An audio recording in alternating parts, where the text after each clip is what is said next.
నిజంగా గురు శిష్యుల బంధం అంటే గురు శిష్యుల బంధమే పోండ్రి.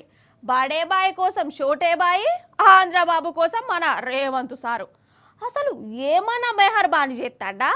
ఇగో గిట్లంటే సార్కు మళ్ళీ కోపం వస్తుంది. కానీ జనం అనేదే నేనంట.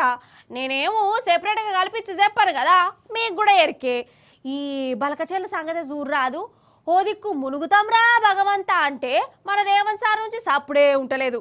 మరి ఎందుకు సప్పు లేదు, ఎందుకు గిట్ల చేస్తుండు? ఏది ఓ మళ్ళీ కార్చుకున్నట్టు చేద్దాం రాని మరి కథం. ఏమంటే మన కేసీఆర్ సార్ పక్కకు జరిగిండు. ఇక అటు చంద్రాల సారు నిద్ర లేవనే లేచిండు. ఇన్నొద్దులు కుక్కిన పేను లెక్క సరిసప్పు లేని చంద్రాల సారు ఇక మన మీదనే కుట్రేషన్ చేస్తుండు. మరి ఆయన కుట్రేషన్ చేస్తుంటే మన ముఖ్యమంత్రి అడ్డం పడాలనా అద్దా? గాబ్చూప్ సాంబార్ బుడ్డ అన్నట్టే చేస్తుండోల్లా చంద్రాల సార్ కుట్రలు మోతుండనిపిస్తుంది. ఆంధ్ర సర్కారు అన్యాలంగా కడుతున్న బనకశెల ప్రాజెక్టుకు మంగళారతులు పడుతుండు. అంటే ఇది మనల్ని ఎన్నుపోటు ఒడ్చుడు అన్నట్టేనా కదా? అరే గిందుకేనా తెలంగాణకు ముఖ్యమంత్రిని చేసింది? చంద్రాల సారు అడుగు అడుగుడుతోనే గోదావరి నీళ్లను బంగారం పల్లెంలో పోషిస్తుండు.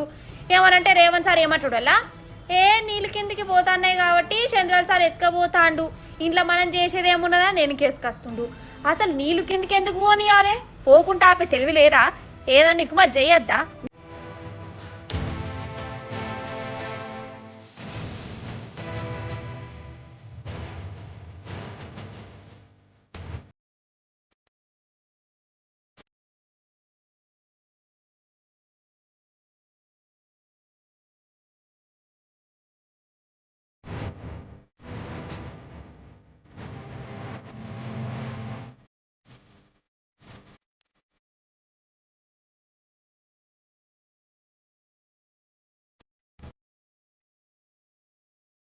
నిజంగా తెలంగాణ మీద ప్రేమే ఉంటే, మన నీళ్లు మనకి అన్నసోయి ఉంటే ఎవరైనా ఏం చేస్తారు? కొట్లాడతారు, అదాలతులకు పోతారు, కమ్ ఎపెక్స్ కమిటీ మీటింగ్ కనటి చేస్తారు. కానీ ఇవేం చేస్తలేరు రేవంత్ సారు. ఏమనంటే చంద్రాల సార్తో మాట్లాడితే తీ అంటుండట. ఏం మాట్లాడతాడు గురువు గారితోని? అసలు ఆయనతోని మనకేం పని, ఏం అవసరం? ఎట్లెత్తుకపోవాలనో కొత్త ఐడియాలు ఇస్తాడా ఖాతా కానీ? యోగిట్టనే గరం అవుతురోళ్ళ. అసలు బనకశెల్ల కడదామని ఆంధ్ర సర్కారే అనుకున్నది. అసంటప్పుడు వాళ్ళే మన కాడికి రావాలి, వాళ్ళే మనతో మీటింగ్ పెట్టాలి, వాళ్ళే మనల్ని అడుక్కోవాలి. కానీ ఉల్టా మనం అడుక్కునుడేంది, మనం బతలాడుకునుడేంది? కేసీఆర్ సార్ కాళేశ్వరం కట్టేటప్పుడు కాళ్ళకు బలపాలు కట్టుకొని తిరగలేదా? మహారాష్ట్ర నొప్పియలేదా? వాళ్ళ అనుమానాలు తీర్చలేదా? మరి అసంటప్పుడు చంద్రాల సార్ మన కాడికి ఎందుకు రాడు, మనల్ని ఎందుకు అడుక్కోడు?